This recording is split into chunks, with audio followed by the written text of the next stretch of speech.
States around the country have been working on welfare reform since the 1990s. Some results have been encouraging, but some problems remain. In Massachusetts, many of the problems are about the large gap between depending on public support and self-sufficiency. Somewhere in between are many single mothers who are trapped in low-wage jobs, partially on account of incentives that act as roadblocks on a path to something better. That's the finding of a study released today by the Crittenden Women's Union and the Center for Social Policy at the John W. McCormick Graduate School at UMass Boston. And joining us from the Crittenden Women's Union is the Vice President for Public Policy, Ruthie Lieberman. Thank you very much for being with us. Thank you for having me. I want to start with the title of your report. It's called Fits and Starts. What does that mean? Well, Fits and Starts describes a situation of low-wage workers who are trying to work their way into the middle class.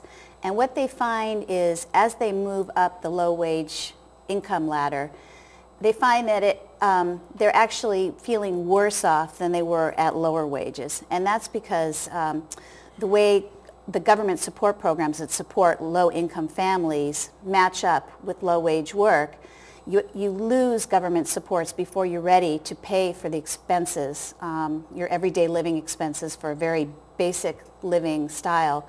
You lose them before you're ready to pay for them on your own. They're not matched up. And so you really feel like it's fits and starts. You feel like you're moving ahead because you've gotten a $2 an hour wage increase. But at the end of the month, you might actually be $100 worse off because of the benefits that you've lost. And of course, this would be easier for folks to make sense out of if you talk about the different kinds of supports, because we're not just talking about one kind of a welfare check or something like that. No, absolutely not. As you know, when you're talking about welfare reform, the government had a philosophy that people should go to work, and we agree. Most people want to work and they really want to do better for their family.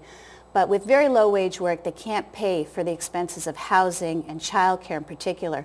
If you look at a typical family budget here in Massachusetts, almost 60% of your costs are related to housing and childcare. It's a very high cost state. And if you're earning $10, $12, $14 an hour, if you're not getting some assistance for those very expensive items in your family budget, it's incredibly hard to stay in the black every month. And so low-wage families do rely on government support. In fact, all families do. We all get tax credits. We get child care tax credits. And very low-wage families get assistance in the way of mass health, some subsidized health insurance. Some lucky few get rental and child care assistance. Many families in Massachusetts rely on food stamps, and that they feel an incredible loss when they lose their food stamps as well.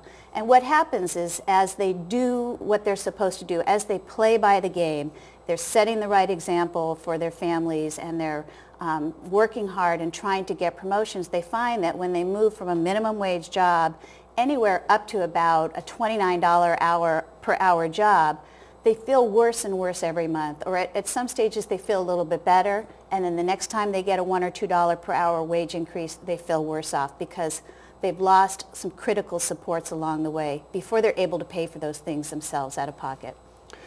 By the way, as far as the figure it takes to get by on Boston, and this is something you keep updating all the time, but what is that? What does the person have to make to get by with no frills? Right. Well, for our organization, we work with about 1,600 families in Boston, and then primarily female-headed families. So we tend to look at a single parent with two young children, one who might be preschool age and one who's school age. And in the greater Boston area, that person would need to earn $58,000 a year to pay for the very basic living expenses, housing, childcare, food, transportation. This budget does not count for any savings for emergency, no savings for retirement, no savings for buying a home, none of the unexpected things that come your way. And so it's a very high cost state.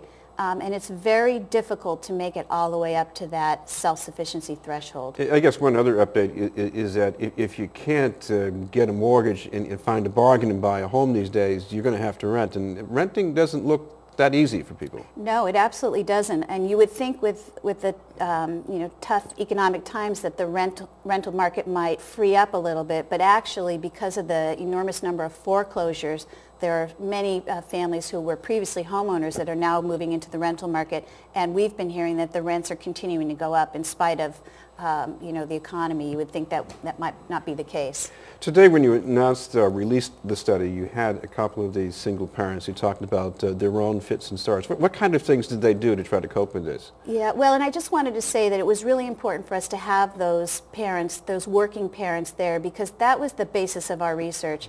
The reason we wanted to look into this is that we work with so many families who, again, are trying to work and do the right thing, play by the rules, and they find that they're absolutely not getting ahead. And that was the case with the two mothers today. Both of them started at minimum wage jobs and had child care vouchers and some kind of government supports. And what they found is as they progressed in their work and got small promotions, they would suddenly find that they were having to pay $200 per month more in child care. For every dollar earned, they were losing something like 33 cents in food stamps and 22 cents in rental assistance. And so the value of their increases was actually less than what they lost in the support that they were getting. And for some of them, they had to take on 2 or 3 jobs. We've heard many stories of parents who've had to work 2 or 3 jobs. They've had to put their children into substandard or unsafe child care, unlicensed, unregulated child care. Many families that we work with resort to credit cards to pay for these kinds of debts. And of course, Critton and Women's Union were one of the largest providers of shelters for homeless families. If you talk to the families that are living in shelter and ask them how they got there, it was exactly these types of situations, But for one health crisis or a car breaking down and not being able to get to your second job, not being able to pay your child care utility expense, you can very easily end up homeless. What about changes in the incentives out there? What would you suggest? Well, a few things. First of all, about 60 to 70% of the families that are eligible for the most important supports, which are housing and child care, they're eligible for them, but they're not getting them in Massachusetts because we've never been able to fund those programs. The wait lists are anywhere from 2 to 5 or 7 years to get a child care voucher or a housing voucher. So the first thing we're calling for is the state to increase the investment. Now I know this is, a really tough fiscal time and there aren't the resources out there, and that's something that may take a considerable amount of time, but we have to keep the call up because there are many, many families who are paying a huge percentage of their monthly income to cover housing. In fact, in Massachusetts, we're 49th in the country for low-income families who have to spend they spend the highest percentage of their monthly income on housing. So the state really needs to invest in housing and affordable childcare. The second thing that we need the state to do is to index these supports to the cost of living. As these costs go up, we need to make sure that we support working families, again, who are playing by the rules and doing the right thing, so that they can cover their expenses until they're fully economically self-sufficient, so where their monthly paycheck can pay for their monthly expenses. We're not talking about families being able to take vacations or whatnot, but basically being able to put food on the table for their families. So we really would like the state to look at indexing these supports to the cost of living and looking at the package of support together so that a family doesn't face a $200 increase in childcare and lose their food stamps and mass health all at the same time. That's a really precipitous cliff, as we call it, and we have to figure out a way to nuance it. The last and most important thing that we really need to do as a state is to provide workers with access to education and training that will get them to the jobs that pay in the $58,000 range. We have a lot of jobs here in Massachusetts, believe it or not, that are unfilled, but they require some kind of skills. We call them mid-skill jobs, around 2 years of community college.